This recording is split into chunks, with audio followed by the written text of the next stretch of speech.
Imagine for a moment that you are standing in the center of a crowded stadium. The lights are blinding, the roar of the crowd is deafening, and you are pressed shoulder to shoulder with thousands of other human beings. You can feel their body heat, you can hear their breath, but imagine that despite this crushing proximity, you cannot speak to them, you cannot look them in the eye, and if you were to fall, not a single one of them would reach out a hand to catch you. This is the defining psychological landscape of the 21st century. We are currently living through a unique moment in human history, where we are simultaneously the most connected species to ever walk the earth, paradoxically, the most isolated. We carry devices in our pockets that allow us to broadcast our thoughts to billions of people instantly. We have lists of friends on social media platforms that number in the hundreds or thousands. We have eliminated the geographical barriers that once separated families and lovers. Yet, if you look at the sociological data, a terrifying picture begins to emerge. We are freezing to death in a house full of windows. To understand the gravity of this situation, we have to look at the raw numbers. And be warned, the numbers are stark. In 1990, the Gallup organization and other sociological researchers asked a simple question to a wide swath of the American public. The question was, how many close friends do you have? People you could call in a genuine crisis, or whom you could confide in about a personal failure. Back in 1990, the most common answer was 3. 3 people who knew the real you. 3 people who would answer the phone at 2 a.m. Fast forward 30 years. The same researchers went back into the field with the same question. The most common answer today? 0. Let that sink in. The modal response is 0. This is not just a statistical dip. This is a collapse. It is what sociologists are calling the friendship recession. And like an economic recession, it brings with it a wave of unseen poverty. But instead of a lack of currency, we are suffering from a lack of social capital. We are witnessing the atrophy of our social muscles on a civilization-wide scale. It is easy to blame this entirely on the smartphone, and we will get to the role of technology later. But to say phones made us lonely is a lazy diagnosis. It misses the structural, architectural, and economic shifts that have paved the road to this isolation. We didn't just decide to stop hanging out. We built a world where hanging out became logistically difficult, financially irresponsible, and socially anxious. We have engineered a society that prioritizes efficiency over intimacy. We have optimized our lives for individual autonomy, the ability to bank, shop, work, and consume entertainment without ever having to interact with another human being. We viewed this as freedom. We viewed it as convenience. But in doing so, we stripped away the daily friction that creates community. We streamlined our interactions so aggressively that we accidentally streamlined our relationships out of existence. Think about the concept of social malnutrition. If you eat 5,000 calories of refined sugar a day, you are technically full. You have consumed energy. But your body will begin to break down because you are starving of nutrients. We are currently in a state of social obesity. We are gorging on digital inputs, likes, comments, retweets, text messages, Slack notifications. We are engaged in constant communication. But these are the empty calories of socialization.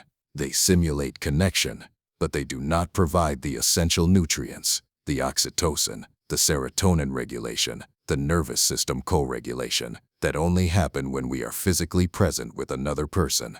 We are overfed and undernourished. To truly grasp what we have lost, we have to look back at what life looked like just a few decades ago. And this isn't about nostalgia. It's about contrast. In the era before the smartphone, boredom was the glue of friendship.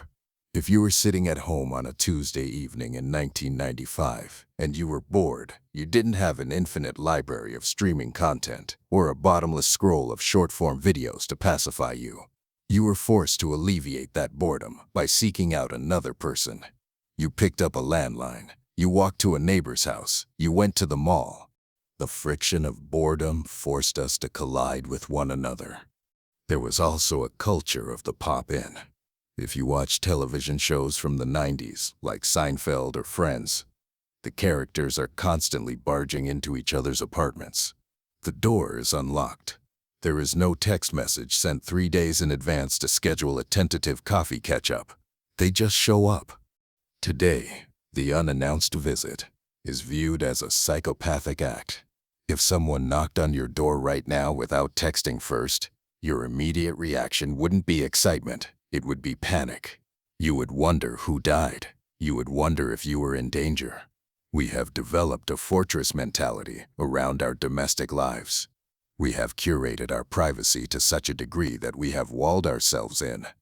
This shift has happened slowly, almost imperceptibly, until we woke up one day and realized that scheduling a dinner with 3 friends requires the logistical complexity of a NATO summit. Everyone is busy. Everyone is tired. Everyone is overwhelmed by the sheer volume of information they process daily. And so, we default to the path of least resistance. We stay home. We settle for the digital facsimile of friendship. We watch the Instagram stories of our friends and feel like we know what is happening in their lives. We see they went to Italy. We see they got a new puppy. We react with a heart emoji. We feel caught up. But witnessing someone's life is not the same as sharing it. We have become an audience to the lives of the people we love, rather than participants in them.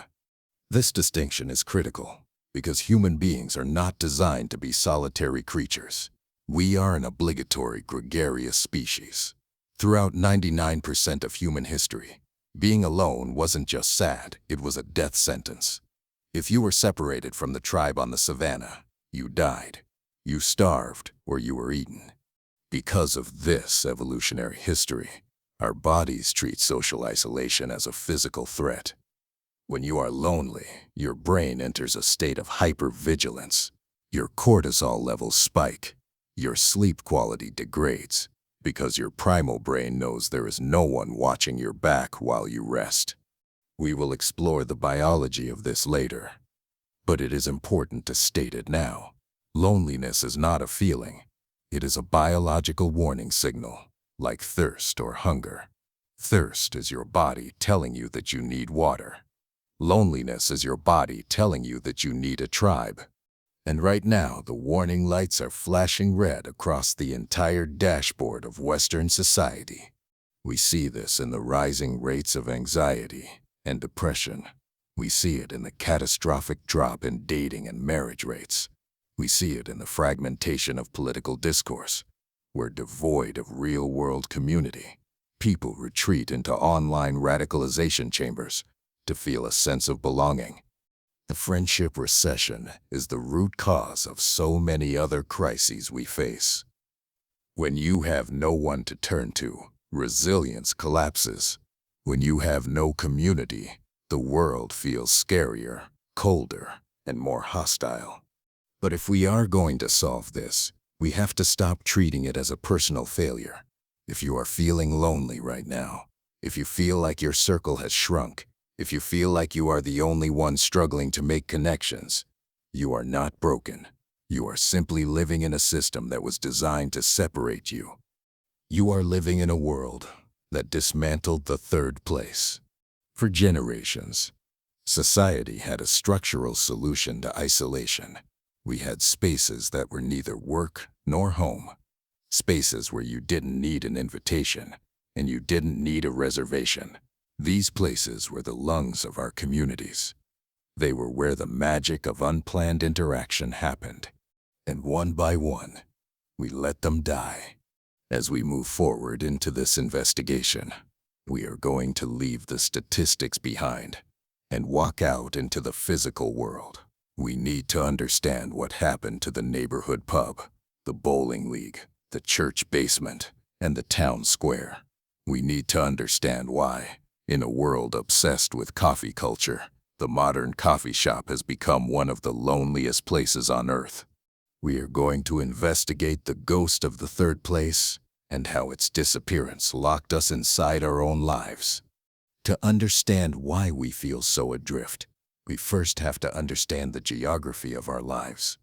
In the late 1980s, an urban sociologist named Ray Oldenburg published a book that gave a name to a phenomenon we all intuitively understand but rarely articulate. He looked at the way human beings occupy space, and he divided our lives into 3 distinct zones. The first place is your home. It is the domestic sanctuary. It is where you sleep, where you raise your children, and where you retreat from the world. It is a place of intimacy, but also of isolation. The second place is your workplace. This is where you are productive. It is where you earn your keep. The interactions here are transactional and hierarchical. You have a boss. You have subordinates. You have deadlines. You are there to perform a function. But Oldenburg argued that for a society to function and for a human being to remain sane, there must be a third place. A third place is a physical location that is not your home and not your office. It is a neutral ground. It is the German beer garden, the French sidewalk cafe, the British pub, the American barbershop, or the Main Street diner. It is a place where you are not a father, a husband, a CEO, or an employee. You are just a regular. The magic of the third place lies in its specific set of rules. First, it is accessible. It is inexpensive or free. You don't need a membership. You don't need a reservation. Second, conversation is the main activity. And third, and perhaps most importantly, it is a leveler. Inside the third place, your social status outside the doors does not matter. The bank manager and the plumber sit on the same bar stools. They complain about the same sports team. They worry about the same local politics. These spaces were the incubators of community. They were where you built what sociologists call weak ties. We often obsess over our strong ties, our spouses, our parents, our best friends. But a healthy life requires a vast network of weak ties. These are the people you know, but not deeply. The butcher who knows how you like your steak. The woman at the dog park who has the beagle. The guy at the bowling alley who always wears the red hat. These interactions seem trivial, but they are the mortar that holds the brick wall of society together. They provide us with a sense of safety and belonging. When you walk down a street and nod to 3 people you recognize, your nervous system relaxes. You are in your place. So, what happened? If you look around your city today, you might argue that we have plenty of places to go. There are coffee shops on every corner. There are gyms. There are trendy bars. But if you look closer, you will see that the spirit of the third place has been exorcised. We have replaced community spaces with consumption spaces. Let's look at the modern coffee shop. On the surface, it resembles the cafes of 1920s Paris, where writers and revolutionaries and neighbors gathered to argue and laugh. But walk into a high-end coffee chain today, and what do you hear? Silence. You hear the hum of the espresso machine and the clatter of keyboards. You see a sea of glowing Apple logos. Every single patron is there, but they are walled off. They have noise-canceling headphones on. They are staring into screens. The furniture is often designed to be just uncomfortable enough that you won't stay for 3 hours. This is not a third place. This is a remote office rental that sells lattes. It is a second place, masquerading as a social hub. If you were to strike up a conversation with a stranger in this environment, you would be the villain. You would be interrupting their productivity. You would be breaking the social contract of the modern age, which is, I am here to be alone, together. We have optimized the humanity out of our public spaces. Consider the decline of the bowling league. In his seminal book, Bowling Alone, Robert Putnam identified the collapse of league bowling as a canary in the coal mine for American loneliness. In a league, you didn't show up because you loved bowling. You often hated bowling. You showed up because if you didn't, you let your team down. You showed up every Tuesday at 7 p.m. That regularity created a structure for friendship that didn't require constant planning. You didn't have to text 10 people to organize a hangout. You just went to the bowling alley. Today, bowling alleys still exist, but they have changed. They are now entertainment centers. They are expensive, neon-lit sensory overload zones designed for birthday parties and corporate retreats. You go once a year. You don't go every Tuesday. The ritual is gone, replaced by the event. This transition is visible everywhere.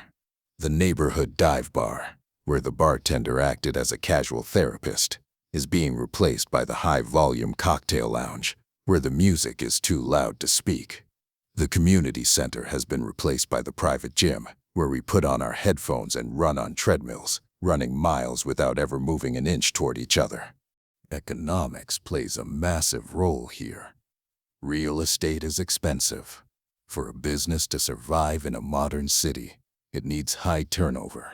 The old man nursing a single cup of coffee for 2 hours is not a customer in the algorithmic eyes of modern capitalism. He is a liability. He is occupying a revenue-generating seat. So, we designed him out. We removed the comfortable chairs. We made the music faster. We eliminated the loitering. It is a tragic irony that the word loitering is now almost exclusively used in a criminal context.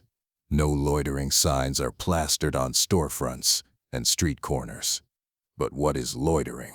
It is standing around. It is lingering.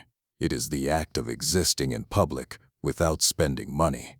By criminalizing loitering, we have criminalized the very act of community. This loss of the third place has forced all our social needs onto the other two zones, and they are collapsing under the weight.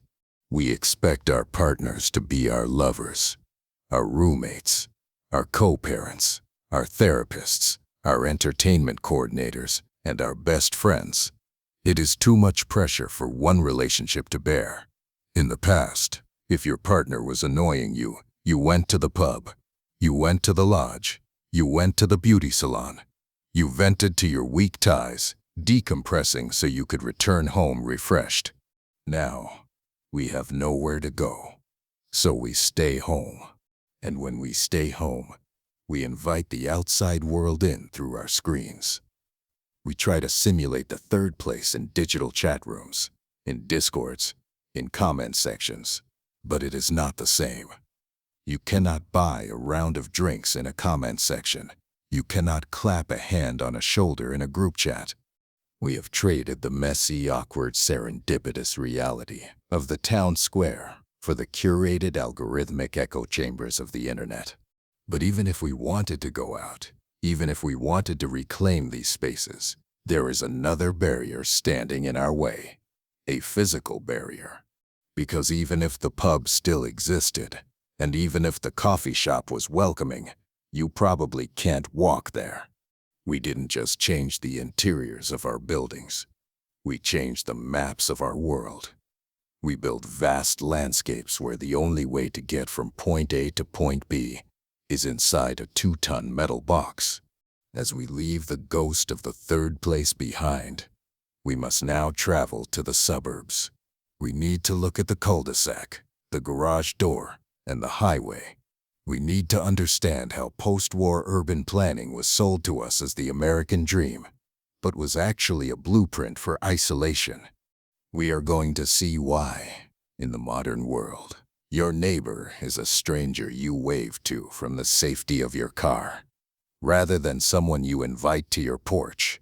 If you want to understand why you haven't seen your friends in 3 weeks, don't look at your calendar. Look at a map of your city. For the last 70 years, we have been engaged in a massive sociological experiment. We attempted to engineer the perfect life through architecture and urban planning. The goal was noble. We wanted space. We wanted safety.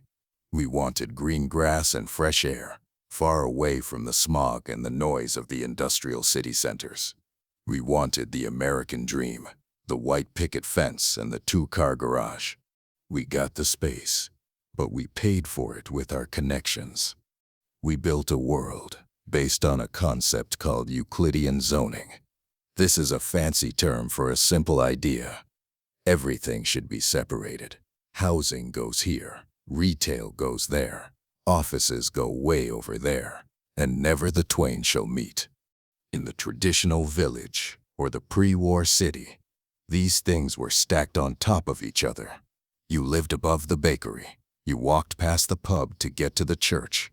The physical layout of the world forced you to interact with your community just to survive the day. But in the modern suburb, these functions are miles apart, and the only way to connect them is the automobile. The car is a miracle of engineering, but it is a disaster for sociology. When you are in a car, you are in a private, climate-controlled bubble. You are moving through your community, but you are not of it. You cannot say hello to a pedestrian at 40 miles per hour. You cannot stop to admire a neighbor's garden when you are merging onto a highway. The windshield is a screen.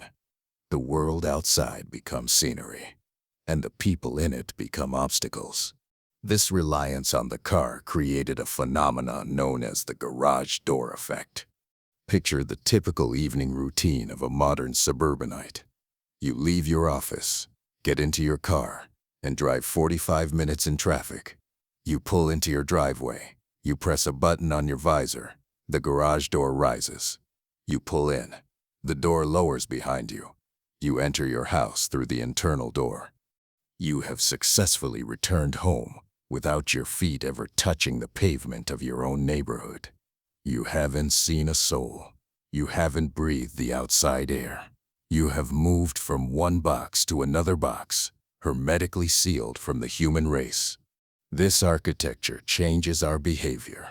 It changes the default setting of our social lives. Consider the architectural shift from the front porch to the back deck. In the early 20th century, houses were built with large front porches. On a summer evening, families would sit out front. This was a semi-public space. If you walked by, you said hello. You might stop for a chat. The porch was an invitation. It signaled, I am home, and I am open to interaction. After World War II, as air conditioning became common and television took over our evenings, the architecture flipped. We stopped building front porches. We started building back decks. The back deck is a private fortress. It is surrounded by a 6-foot privacy fence. It is designed exclusively for the nuclear family and invited guests only. It signals, keep out, we are having private time. We turned our backs on the street, and in doing so, we turned our backs on the community. This physical separation creates what sociologists call friction. In physics, friction is the resistance that one surface or object encounters when moving over another.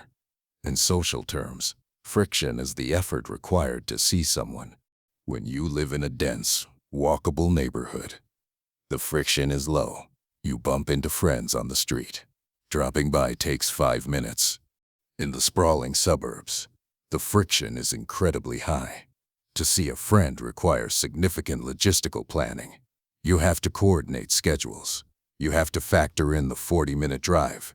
You have to wonder if there will be parking. You have to consider the cost of gas, petrol. Because the friction is high, the activation energy required to socialize becomes daunting. After a long day of work, the idea of getting back in the car and driving across town to see a friend feels like a second job. So, we do the math. We rationalize. We say, I'm too tired tonight. We'll do it next week. But next week never comes. The spontaneous hangout has been murdered by the commute. And this brings us to the issue of time. The architecture of sprawl steals our time. The average commuter spends hundreds of hours a year sitting in traffic. That is time that used to be spent on the front porch. That is time that used to be spent at the bowling league. We have normalized a lifestyle where we spend more time with our steering wheels than with our neighbors. This design also segregates us by age. In a walkable village, a child, a teenager, a parent, and an elderly person all share the same sidewalks. They are visible to one another. In suburbia, if you cannot drive, you are a prisoner. This is why teenagers feel so isolated. They are trapped in their parents' houses, dependent on mom's taxi service to see a friend. This is why the elderly wither away in loneliness. Once they lose their driver's license, they lose their autonomy. They are stranded on islands of manicured grass. We have built a world that is hostile to human connection. We optimized for square footage. We wanted the guest bedroom, the home cinema, the kitchen island. We wanted the big house. But the bigger the house, the farther apart the houses must be. We bought the space, but we forgot that space creates distance.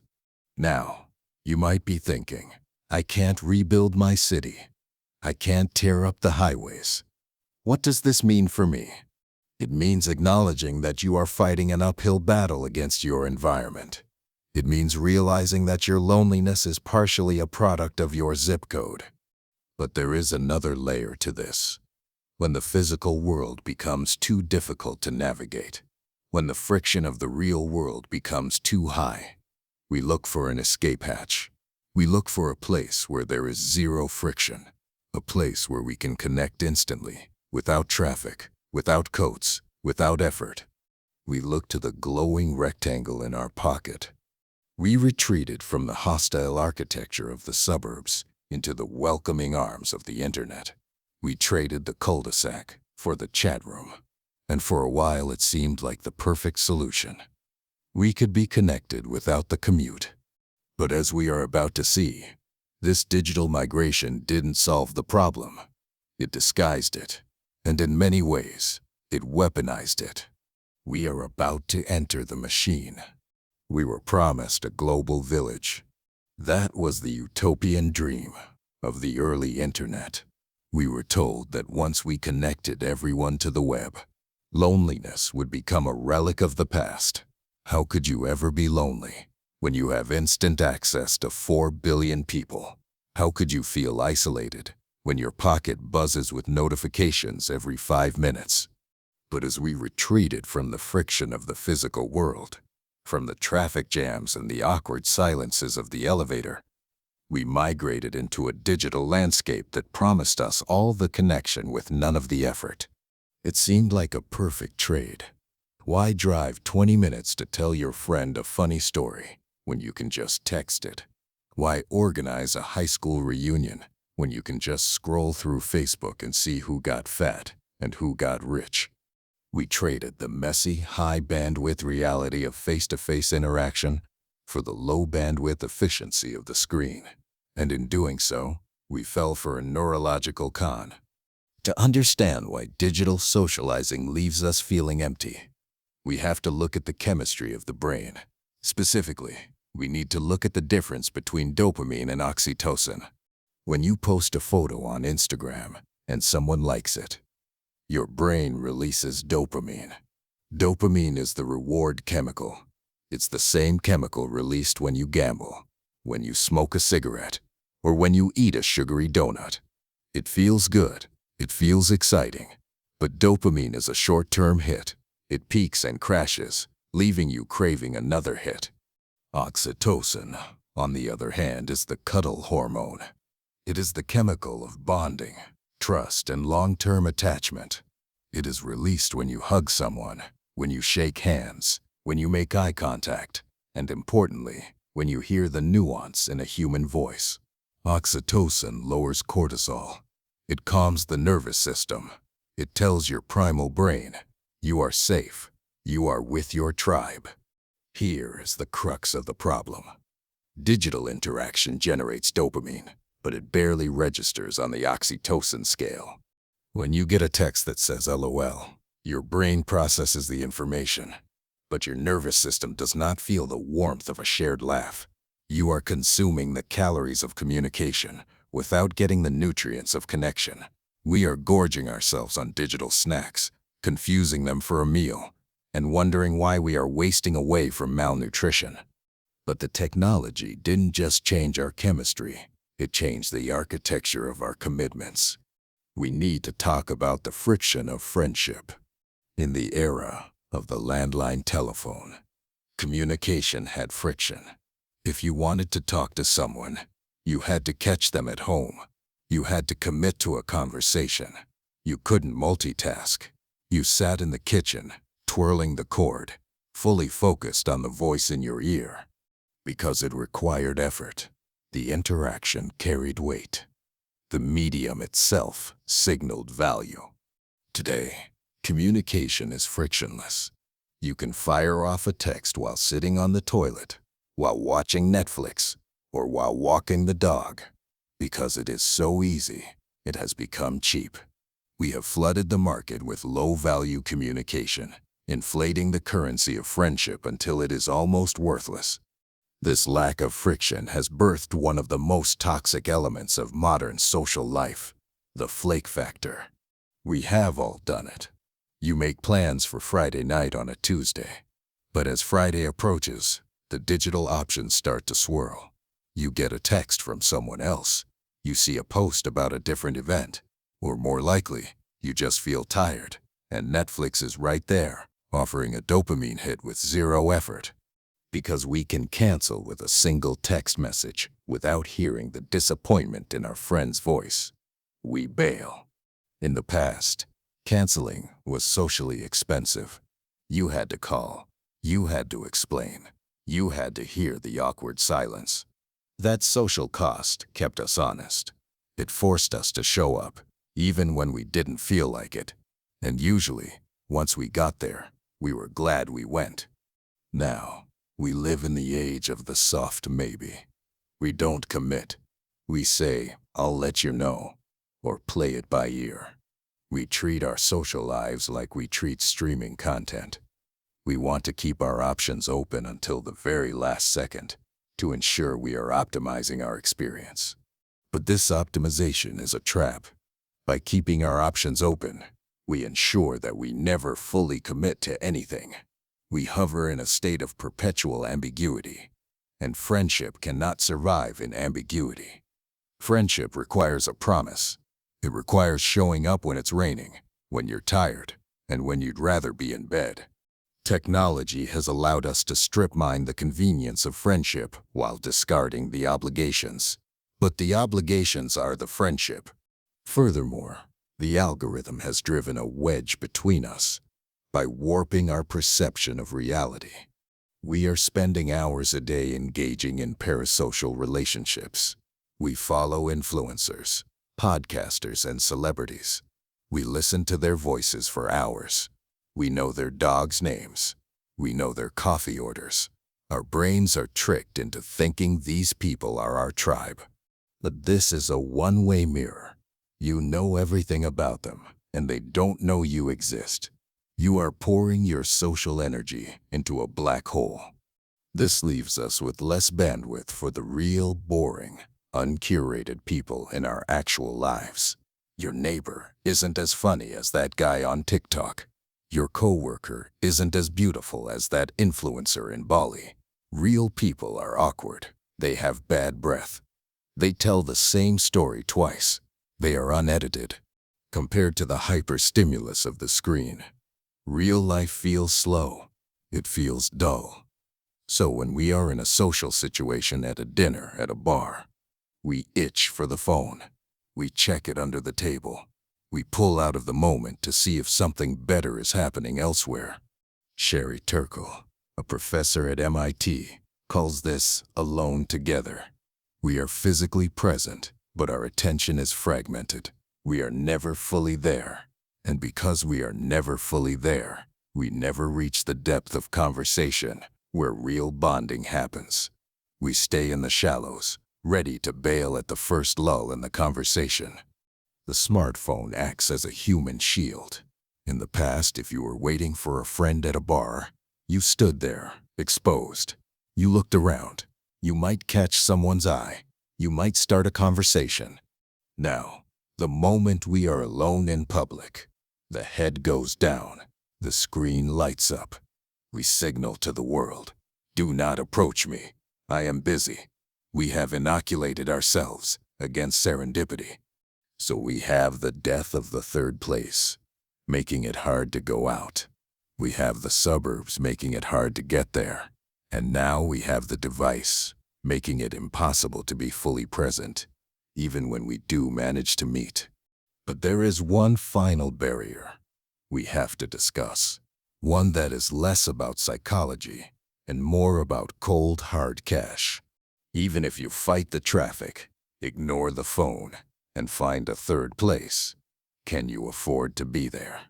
As we move to the next chapter, we are going to open our wallets. We are going to look at how the economy has gentrified leisure, how the hustle culture has demonized rest, and why for many people hanging out has become a luxury good they simply cannot afford. We are going to explore the bankruptcy of leisure. There was a time, not so long ago, when being poor did not necessarily mean being lonely. If you look at the history of working-class communities in places like Liverpool, Detroit, or Glasgow, you find a paradox. People had very little money, yet their social lives were rich. They had the church hall, they had the Union Lodge, they had the stoop, they had the park. The cost of admission to the community was zero. Today, we have erected a paywall around the public sphere. If you want to leave your house and exist in a space that is climate-controlled and safe, you have to pay rent. You have to buy the $6 latte. You have to buy the $20 artisanal cocktail. You have to pay the entrance fee, the membership due, the subscription cost. We have gentrified the concept of hanging out. To understand this, we have to look at the disappearing economics of the cheap night out. In the era of the true third place, a group of friends could occupy a booth in a diner for 3 hours and spend a total of $10. The establishment operated on volume and loyalty. They knew you would be back tomorrow. Today, margins are razor thin. Commercial rents in cities are astronomical. A business cannot afford to let you sit there. They need to turn the table. The waiter hovering over you with the check isn't being rude. He is responding to the brutal mathematics of modern real estate.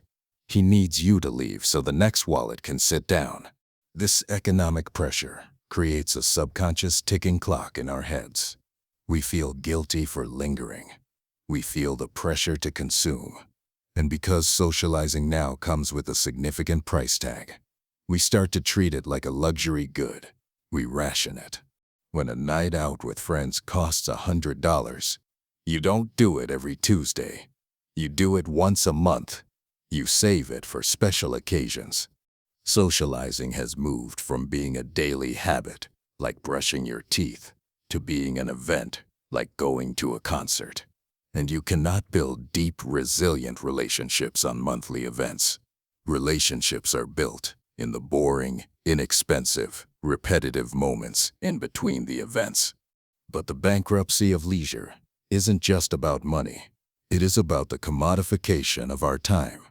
We are living through the era of hustle culture. We have been sold a narrative that every waking hour must be optimized for productivity or profit. The rise of the gig economy has dissolved the boundary between work time and free time. In the past, you clocked out at 5 p.m. and your time belonged to you. Now, your phone is a portable office. You are expected to answer emails at 9 p.m. You are expected to be on during the weekends. This has led to the death of the amateur. The word amateur comes from the Latin amator, meaning lover. It implies doing something for the sheer love of it, with no expectation of financial reward. In the past, you might have been an amateur woodworker. You hung out in your garage with your neighbor, sanding a chair. You weren't trying to sell the chair. You were just making sawdust and talking about life. Today, if you tell someone you like woodworking, the first question they ask is, do you have an Etsy shop? You could monetize that. If you like baking, you should start a side hustle catering business. If you like video games, you should stream on Twitch. If you like writing, you should have a Substack. We have internalized the idea that hobbies are only valuable if they generate income. This is catastrophic for friendship. When you monetize a hobby, it stops being play and starts being work. You stop inviting friends over to share in the activity because they are now distractions from your productivity. You stop collaborating and start competing. The garage is no longer a hangout spot. It is a fulfillment center. This relentless pressure leaves us in a state of time famine. We feel perpetually behind. We feel like we owe the world more labor. And this brings us to the quality of the leisure time we do have. When you are overworked, underpaid, and overstimulated, you do not have the energy for active leisure. Active leisure is playing a pickup game of basketball, hosting a dinner party, or going to a debate club. These things require energy. They require output. Instead, we default to passive leisure. We collapse. We recover. We binge watch television. We scroll. We want to be entertained without having to participate. This is the difference between recreation, recreating yourself, and recuperation, repairing the damage. Most of us are not hanging out. We are recovering. And recovery is a solitary act. When you are exhausted, other people feel like work. Listening to a friend talk about their divorce feels like a drain on your limited battery. So you text them, "I'm so beat," rain check, and you stay on the couch. The economy has stripped us of the surplus energy required to be a good friend. This phenomenon is hitting everyone, but it is not hitting everyone equally. As we peel back the layers of this crisis, we start to see stark demographic divides. The way this loneliness manifests in men is fundamentally different from how it manifests in women. For men, the loss of the physical, activity-based third place has been a death blow. Men socialize differently. They socialize shoulder to shoulder. They need a task. They need a game. They need a reason to be in the room that isn't just talking about feelings. As we killed the bowling league, the union hall, and the casual sports club, we stripped men of the only language they knew how to speak. We are now witnessing a silent catastrophe among the male population, a retreat into the digital shadows, a spike in deaths of despair. In the next chapter, we are going to walk into the quiet crisis of modern masculinity. We are going to look at why young men are dropping out of society, why they are retreating into video games, and why the phrase "I'm fine" has become the most dangerous sentence in the English language. There is a fundamental misunderstanding about how men work. If you look at pop culture, the archetype of the lonely man is the lone wolf. He is the cowboy riding off into the sunset, the detective drinking whiskey in a dark office, the stoic hero who needs no one. We have romanticized male isolation. We have framed it as strength. We have taught boys that to be dependent on others is to be weak. But biology tells a different story. Men are not lone wolves. In the wild, a lone wolf is a dead wolf. Men are pack animals. They evolved to hunt together, to build together, to defend the perimeter together. The crisis of modern masculinity is not that men have suddenly forgotten how to talk. It is that we have dismantled the environments in which they know how to bond. To understand this, we have to distinguish between two types of socialization: face-to-face and shoulder-to-shoulder. Women, generally speaking, are excellent at face-to-face socialization.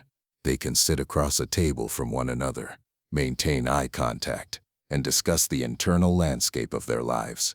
They can talk about feelings, anxieties, and relationships directly. The conversation is the activity. Men, generally speaking, struggle with this. If you put two men at a table and tell them to connect, they will likely talk about sports, the stock market, or the news. They will stick to the surface. Men bond shoulder to shoulder. They bond by directing their attention toward a third object. They bond while fixing a car, while fishing, while painting a fence, or while playing a video game. The activity acts as a buffer. It lowers the intensity of the eye contact. It provides a distraction that allows the guard to come down. It is in the silence between the hammer strikes, or the lull between the plays in the game, that the real conversation happens. A man might confess he is worried about his marriage while he is staring at a carburetor, not while he is staring at his friend.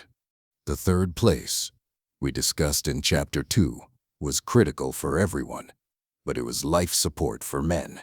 The bowling league, the union hall, the softball team, the Masonic lodge. These were structured systems of shoulder-to-shoulder interaction. They provided a regular, recurring excuse to be together without the awkwardness of having to ask for a friend's time. When these spaces evaporated, men didn't transition to coffee dates. They simply stopped seeing each other. Without the excuse of the activity, male friendships atrophy. A man rarely calls another man just to catch up. It feels intrusive. It feels feminine. So unless there is a project to work on or a game to watch, the phone stays in the pocket. This has created a generation of men who are friendless in the functional sense. They may have buddies from college they text once a year.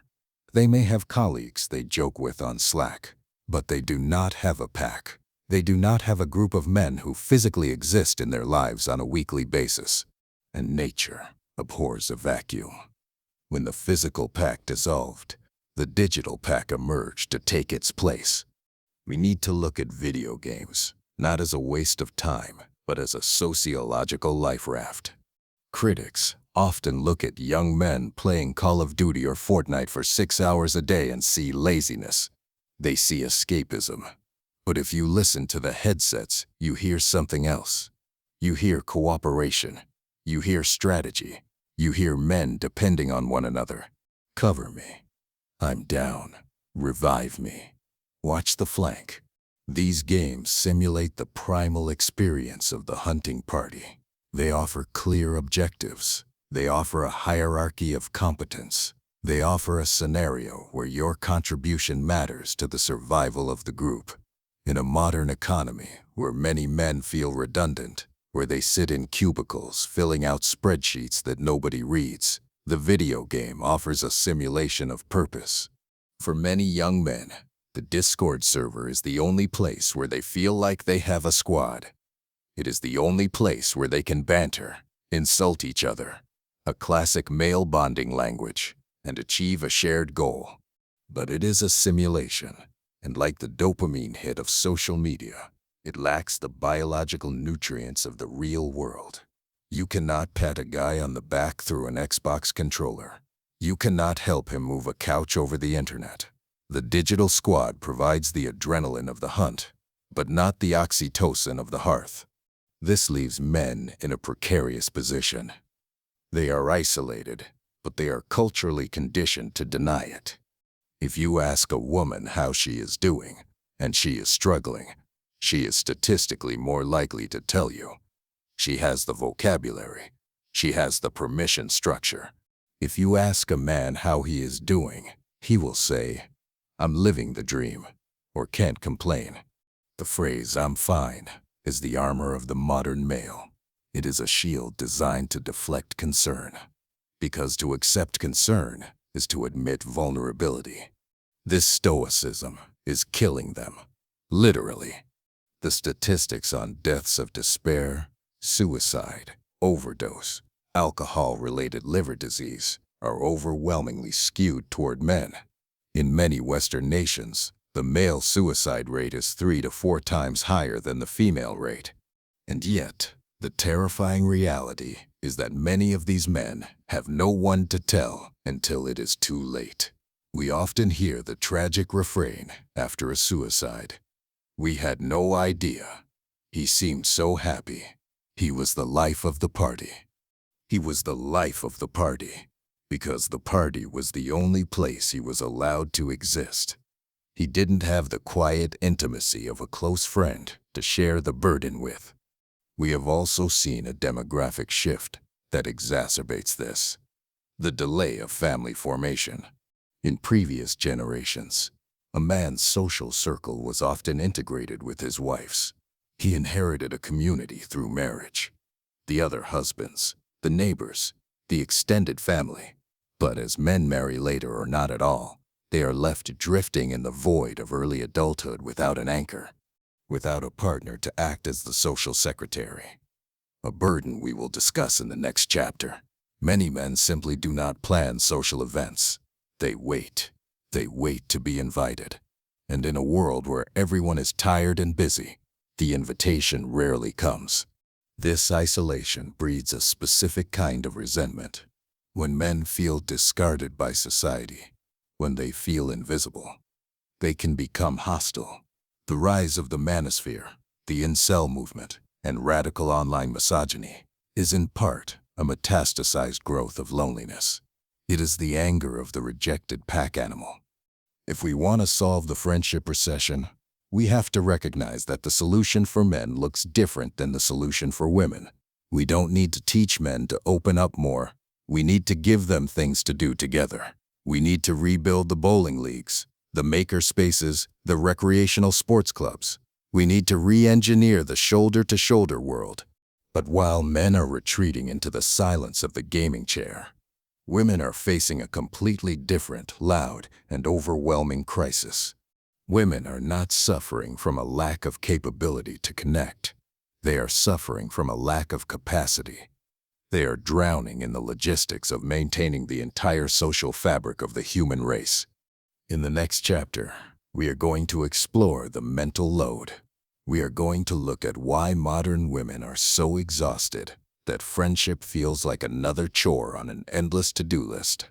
We are going to discuss why the Pinterest perfect culture of hosting has made the simple act of having a friend over feel like a terrifying performance review. We are moving from the silent void of men to the deafening noise of women. If men are starving for connection, women are drowning in it. While the male crisis is defined by a lack of social infrastructure, the female crisis is defined by an overload of social responsibility. If you were to look at the calendar of a typical modern family, or even a modern friend group, and trace who organized the dinners, who bought the birthday gifts, who remembered the allergies, and who sent the condolence cards, you would find that the vast majority of that labor is performed by women. Sociologists call this kin-keeping. It is the invisible, unpaid labor of maintaining the social fabric, and in the 21st century, this job has become a crushing burden. We have to talk about the mental load. The mental load is not just doing the chores, it is the management of the chores. It is the constant low-level background processing of logistics. It is knowing that the dishwasher needs to be run, that the dog needs a vet appointment, that your mother-in-law's birthday is next Tuesday, and that your best friend is going through a breakup and needs a text of support. For many women, the brain is functioning like a web browser with 300 tabs open.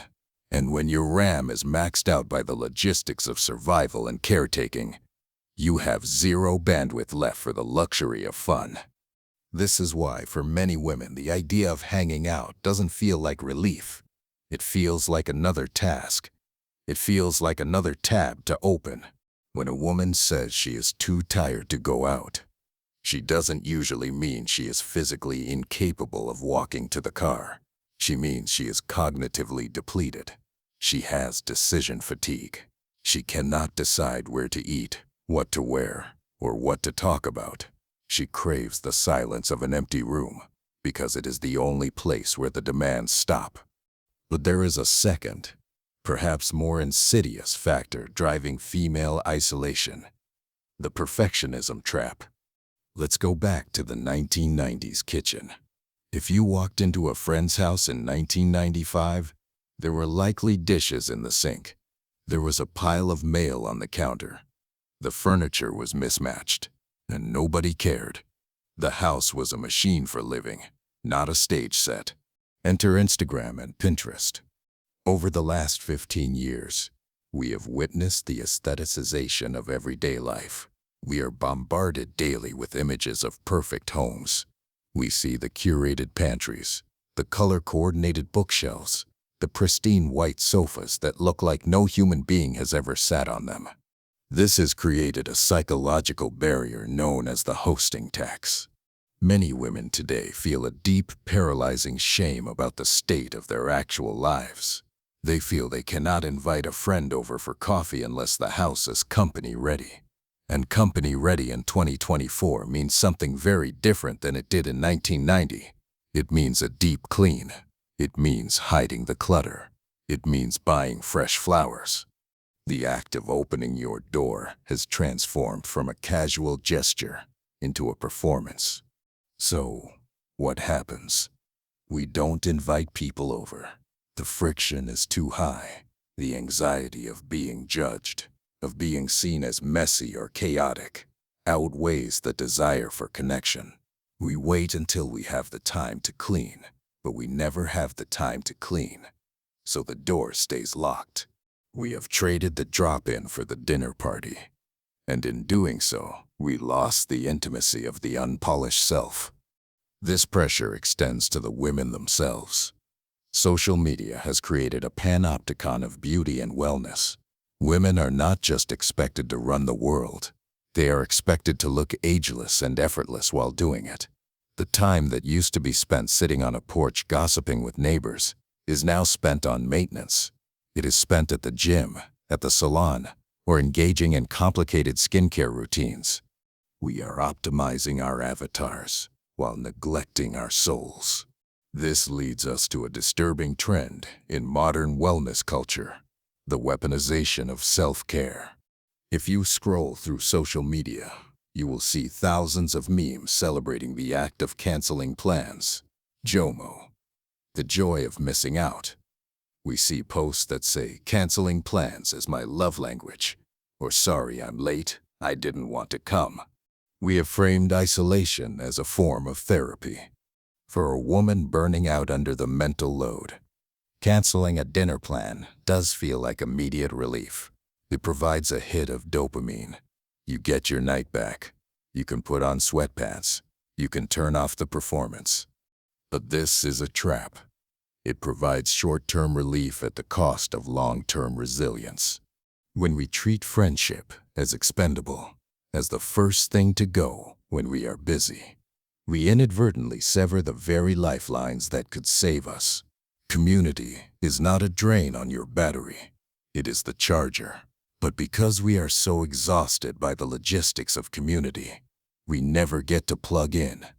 We are caught in a doom loop. We are too tired to see friends, so we stay home.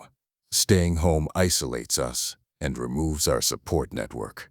The lack of support makes the mental load feel heavier, so we become even more tired. And amidst this exhaustion, there is a subtle resentment building. Women look at the silent crisis of men we discussed in the previous chapter, and often they don't feel sympathy. They feel envy. They see men retreating into video games or hobbies, and they think must be nice. They see men who are lonely because they don't know how to reach out, while they are lonely because they cannot stop reaching out to everyone except themselves. This disconnect creates a massive friction between the sexes. We have men who feel rejected and women who feel depleted. We have men who are forgetting how to talk and women who are tired of talking. And nowhere is this collision more violent, more transactional, and more depressing than in the modern dating market. We are about to look at how the friendship recession has bled into the sex recession. We are going to examine how the death of the third place forced us onto dating apps, and how treating human beings like shopping catalog items has shattered our ability to form romantic partnerships. We are going from the living room to the swipe. If you want to see the most immediate, tangible casualty of the friendship recession, you do not look at the suicide rates, and you do not look at the suicide rates, and you do not look at the economic data. You look at the birth rate, and you look at the sex recession. We are currently witnessing a historic collapse in romantic partnership. A record number of young people are single. A record number of young people are not having sex. And a record number of people are reporting that they have simply given up on the idea of finding a partner entirely. Why? Because we destroyed the warm introduction. For thousands of years, humans met their mates through their networks. You met your husband because he was your brother's friend. You met your wife because she sang in the same choir. You met at the church picnic, the local pub, or the block party. These meetings were vetted. If you met a guy at your best friend's barbecue, you knew he wasn't a serial killer. You knew he had social capital. You knew he was safe because he was vouched for by the tribe. When we killed the third place and retreated into our suburban fortresses, the warm introduction died with them. We stopped meeting people organically. So we outsourced the most important decision of our lives, who to partner with, to an algorithm. We entered the era of Datanomics. We turned love into a shopping experience. When you use a dating app, you are not engaging in a social interaction. You are engaging in a procurement process. You are scrolling through humans, the same way you scroll through shoes on Amazon. You are looking for specs, height 6'2", income stable, hobbies, hiking. This transactional mindset is catastrophic for human connection because it encourages us to view people as products. And when a product has a flaw, a slight chip in the paint, a boring conversation starter, we discard it immediately. Why work through a slightly awkward first date when there are 5,000 other options in your pocket? This is the paradox of choice. When you have infinite options, you are never satisfied with the one you choose. You are constantly haunted by the shadow of the better option, just one swipe away. We have become a generation of maximizers, terrified of settling, and therefore we settle for nothing. But the apps didn't just make us picky. They polarized us. Because men and women no longer share physical spaces, they have retreated into increasingly distinct digital realities. Young men are inhabiting a digital world defined by competitive gaming, cryptocurrency forums, and the podcast ecosystem of the manosphere. This world values stoicism, hierarchy, and often a deep skepticism of modern feminist culture. Young women are inhabiting a digital world defined by book talk, wellness influencers, and social justice discourse. This world values emotional intelligence, vulnerability, and a critique of patriarchal structures. These two groups are not just living in different houses. They are living in different universes. They consume different news. They speak different languages. The data supports this cultural divorce. For the first time in modern history, the political ideologies of young men and young women are diverging rapidly. Young women are becoming significantly more liberal, while young men are drifting toward conservatism or checking out of politics entirely. So, when these two groups finally collide on a dating app, it is a car crash. You have a man who is lonely, touch-starved, and feeling invisible because he matches with no one. The bottom 80% of men on dating apps compete for the bottom 22% of attention. He feels resentful. He feels like the game is rigged. You have a woman who is overwhelmed, burnt out from the mental load, and drowning in low-quality attention. She matches with everyone, but the messages are lazy, sexually aggressive, or boring. She feels unsafe. She feels objectified. He is dying of thirst in a desert. She is drowning in a swamp. They both feel like victims. And because they have no third place to hang out in as friends first to humanize each other, they remain enemies. This environment has created a culture of low-stakes dating. Because we meet strangers we have no social ties to. There is no accountability. If you ghost someone you met at a mutual friend's wedding, there are consequences. Your friend will yell at you. You will look like a jerk. If you ghost Kyle from Hinge, nothing happens. He is just pixels. He disappears. We have created a moral vacuum where we treat other human beings with a level of callousness that would have been unthinkable in a small village. This is the tragedy of the modern romantic landscape. We are trying to build love, the most complex, vulnerable, and high-stakes emotion, on a foundation of anonymity and efficiency. It is not working. And the result is not just a lot of lonely Friday nights. The result is a demographic winter. The result is a society where the fundamental unit of civilization, the family, is becoming a luxury item for the wealthy and the lucky. But as we near the end of our investigation, we have to stop looking at the sociological scars and start looking at the physical ones. We have talked about the mind. We have talked about the map. We have talked about the money. Now, we must talk about the body. You cannot separate your social life from your biology. You cannot separate your calendar from your cardiovascular system. In the next chapter, we are going to examine cellular grief. We are going to look at the hard science that proves loneliness is not just a feeling, it is a poison. We will see how isolation changes the structure of your brain, how it degrades your immune system, and how, if left unchecked, it will kill you faster than obesity. We are going to see why the body keeps the score. We have spent the last 8 chapters treating loneliness as a sociological problem. We have looked at it as a failure of urban planning, a consequence of economic pressure, and a side effect of digital addiction. We have treated it as something that happens around us in the empty chair at the cafe, in the silent notification feed, in the quiet house. But this is a dangerous minimization. Loneliness does not happen around us. It happens inside us. And I do not mean inside in a metaphorical, poetic, or spiritual sense. I mean it is happening in your blood. I mean it is happening in the intricate wiring of your nervous system. I mean it is happening in the very way your DNA decides to replicate itself. If there is one takeaway you hold on to from this entire investigation, let it be this: your body does not know the difference between a physical threat and a social threat.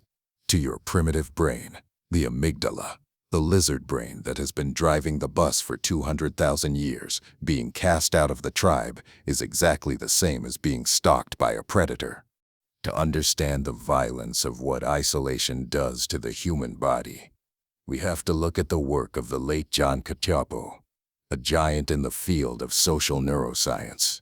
Before Cacioppo, loneliness was viewed as a feeling, a melancholy state best left to poets and songwriters. Cacioppo changed that. He hooked lonely people up to fMRI machines. He took their blood. He measured their cortisol. And what he found changed medicine forever. He discovered that loneliness is not an emotion. It is a biological warning signal. Think about physical pain. If you put your hand on a hot stove, you feel a searing, blinding pain. Why? Is the body trying to punish you? No. The pain is information. It is a frantic signal from your nervous system screaming, "Move your hand.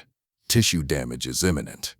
Think about thirst. When you are dehydrated, your throat goes dry, your head pounds. It is a signal. Find water. System failure is approaching. Loneliness is the social equivalent of physical pain. It is an evolutionary alarm bell. For 99% of human history, if you were alone, you were dead. You could not hunt a woolly mammoth alone. You could not keep the fire lit alone. You could not watch for saber-toothed tigers while you slept alone. To be isolated was a death sentence.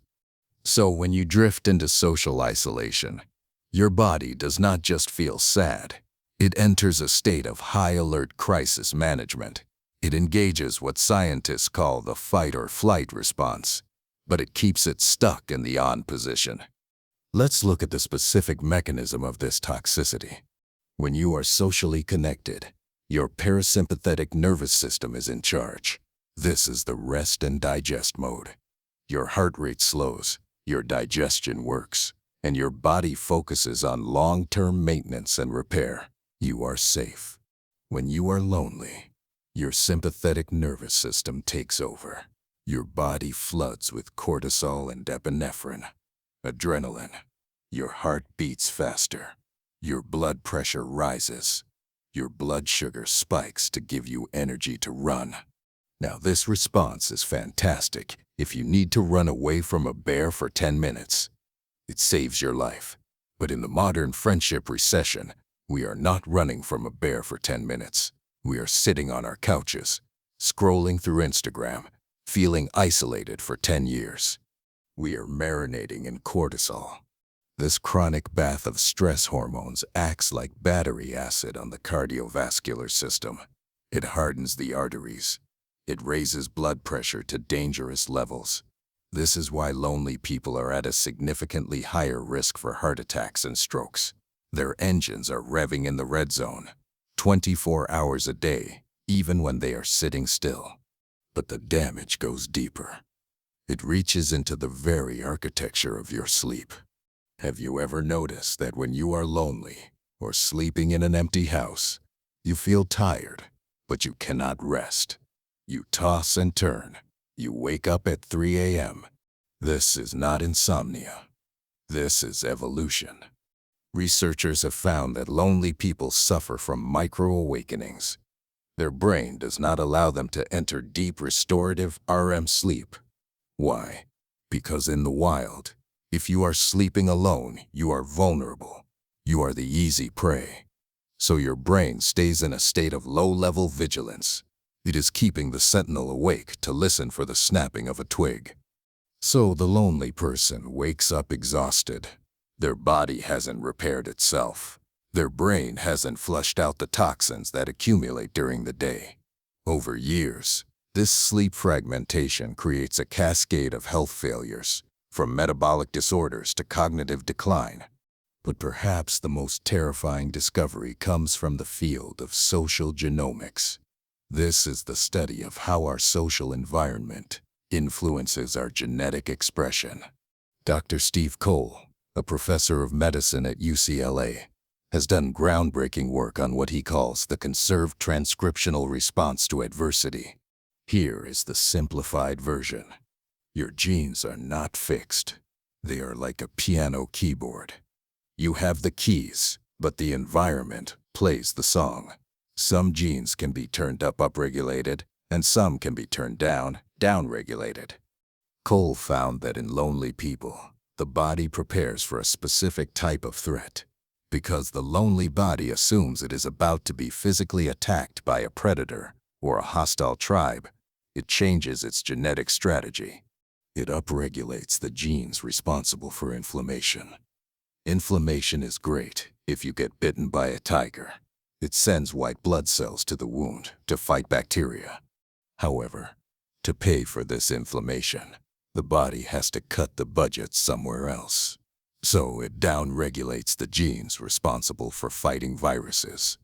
It turns off the antiviral response. The logic is brutal. If you are alone, you probably won't catch a flu from someone else because nobody is there, but you might get eaten. So, the body prioritizes wound repair over virus protection. In the modern world, this is a disaster. We are not getting bitten by tigers.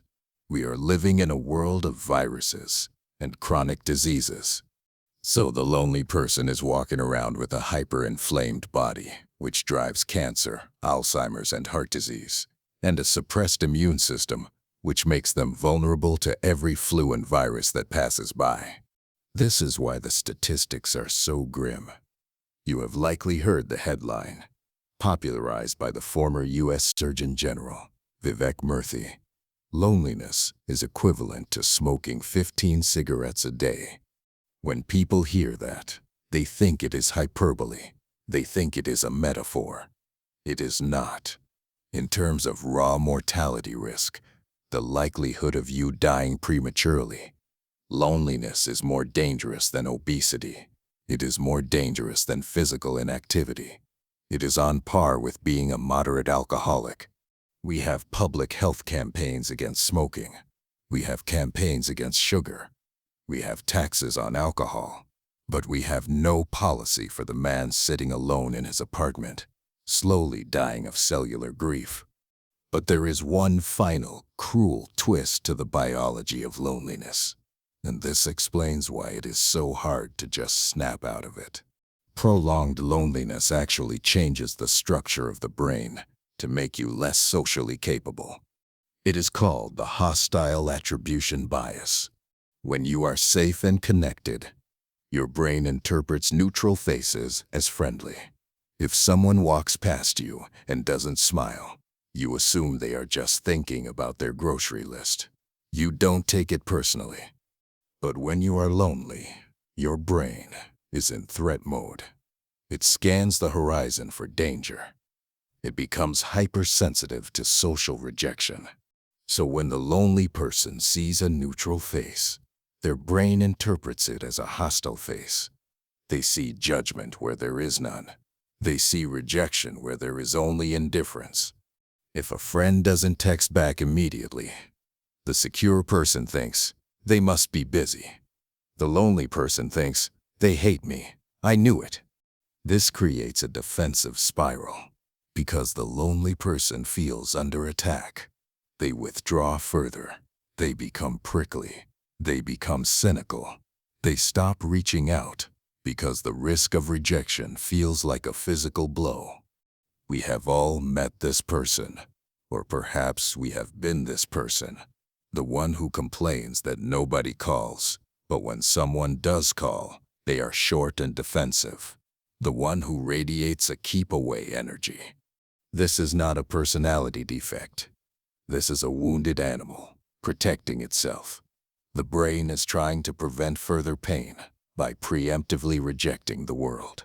It is a self-fulfilling prophecy written in cortisol and neurons.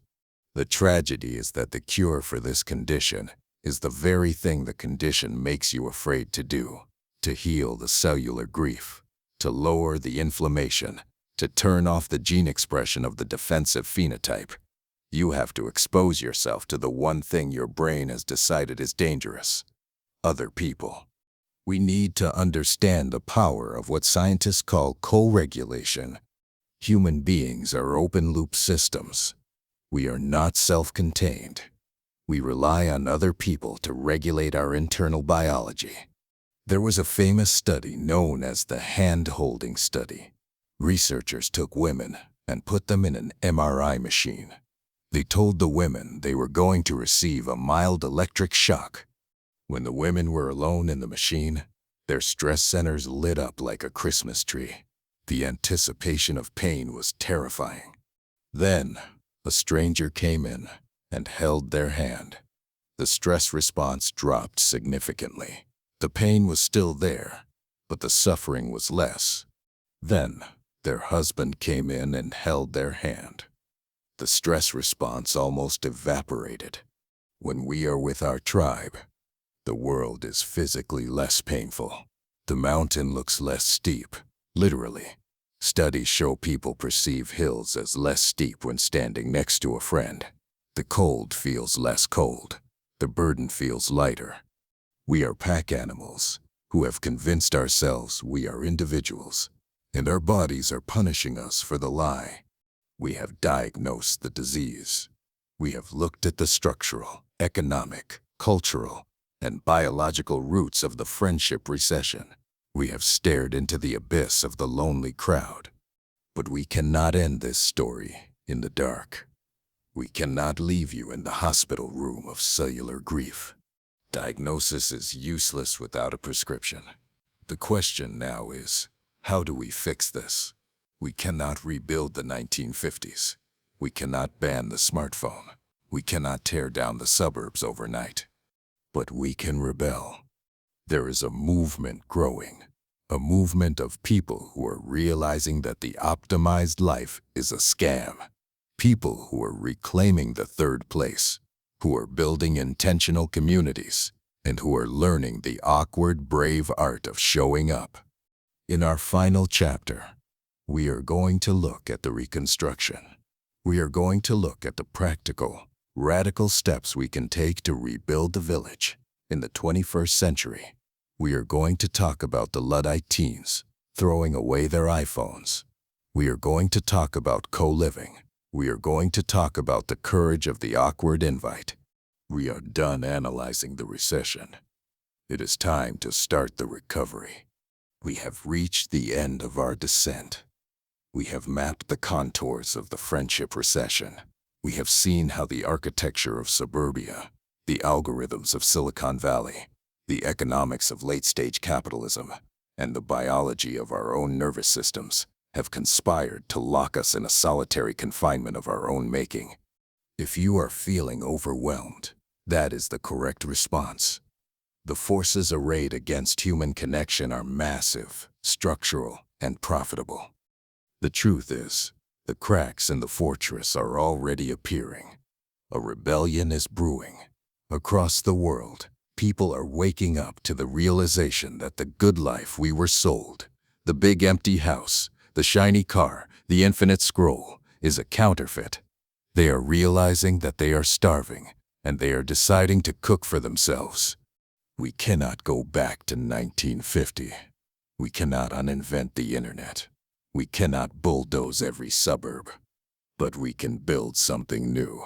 We can reconstruct the village, not out of nostalgia, but out of necessity. To do this, we need to operate on 3 levels: the structural, the digital, and the personal. First, the structural. We are witnessing the beginning of a revolution in how we live. For 70 years, the nuclear family was the atomic unit of society. Mom, dad, and 2 kids in a box, separated from the world. We are learning the hard way that this unit is too small. It breaks under pressure. It was never meant to bear the entire weight of the human experience. Enter the intentional community. In cities across Europe and North America, we are seeing a surge in co-living spaces. These are not hippie communes of the 1960s. These are pragmatic, modern arrangements where people have private apartments but share massive common areas, industrial kitchens, workspaces, gardens, and childcare zones.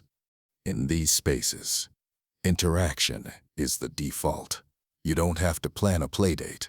You just open your door, and the kids are in the hallway. You don't have to schedule a coffee. You just walk into the communal kitchen. The friction of socializing is removed. We are seeing the rise of momanoons, single mothers moving in together to share the burden of the mental load, pooling resources to hire childcare, or simply trading off shifts so one mom can sleep while the other watches the pack. We are seeing multi-generational housing making a comeback, where grandparents are not shipped off to facilities but are integrated back into the family unit, providing wisdom and care in exchange for connection and purpose. This is a return to the village model, retrofitted for the 21st century. It requires us to give up a small amount of privacy in exchange for a massive amount of support. It asks the question, would you rather have a big backyard that you never use, or a shared courtyard where you never feel alone? Second, we must look at the digital rebellion. For a decade, we accepted the smartphone as an inevitable prosthetic limb. We assumed that the future would just get more digital, more virtual, more screen-based. But look at the teenagers. There is a subculture emerging among Gen Z called the Luddite Club. These are high school students who are voluntarily trading in their iPhones for flip phones. They are meeting in parks to read paper books. They are drawing. They are talking. They are tired. They are tired of the performance. They are tired of the surveillance. They are tired of the cellular grief we discussed in the last chapter. This generation is realizing that connection and connectivity are 2 different things. Connectivity is technical. Connection is biological. They are choosing friction. They are choosing the awkwardness of a silence over the dopamine hit of a notification. This is a signal to the rest of us. We need to institute digital Sabbaths. We need to create phone-free zones in our homes and our gatherings. When you host a dinner party, put a basket at the door. Ask people to drop their phones in. Watch the panic in their eyes for the first 20 minutes. And then, watch the magic. Watch the shoulders drop. Watch the eye contact return. Watch the conversation go to places it never would have gone if everyone was one buzz away from checking their email. We have to build walls around our attention so that we can build bridges to each other. And finally, and most importantly, we must talk about the personal. You cannot wait for the government to build a community center. You cannot wait for a developer to build a co-living space. You cannot wait for your friends to throw away their phones. You have to be the architect. The solution to the friendship recession is not found in a grand policy. It is found in the courage of the awkward invite. We are all trapped in a psychological phenomenon known as the liking gap. Research shows that after a conversation, most people believe they were more awkward and less liked than they actually were. We assume people are judging us. We assume they are too busy for us. We assume they don't want to hang out. The data says we are wrong. The data says that people are desperate to be asked. If you are lonely, the person next to you is likely lonely too. But you are both waiting for the other one to make the first move. You are in a standoff. Someone has to lower the gun. Someone has to risk the rejection. You have to be the one to send the text. Hey, I know we haven't talked in a while, but I was thinking about you. Want to grab a coffee? You have to be the one to start the ritual. And the key word is ritual. One-off events do not build community. Consistency builds community. Don't throw a big party once a year. Start a mediocre tradition. Start a Tuesday night soup night. Tell your friends, I am making a big pot of soup every Tuesday. The house is a mess. I will be in my sweatpants. Come if you want. Don't if you can't. No RSVP needed. At first, nobody will come. Then, one person will come. Then 3. Eventually, you will create a gravity well. You will create the third place in your own kitchen. By lowering the bar, by removing the hosting tax, you make it sustainable. You make it permissible to be human. We need to reclaim the loiter. We need to stand on our front lawns. We need to sit on our stoops. We need to join the run club, the choir, the Warhammer League, the knitting circle. And we need to go back the second week, even if the first week was awkward, especially if the first week was awkward. Community is not a product you consume. It is a project you build. It is messy. It involves conflict. It involves dealing with people who chew loudly, or have bad political takes, or tell boring stories. But that friction is the point. That friction is the sandpaper that smooths your edges. That friction is the proof that you are alive. We are ending this deep dive, but your work is just beginning. The friendship recession will not end with a bang. It will not end with a press release. It will end one awkward conversation at a time. It will end when you decide that the pain of vulnerability is less than the pain of isolation. It will end when you put down the device, walk out the door, and knock. The lights are off in the village. It is dark and it is cold, but you have a match in your pocket. Strike it.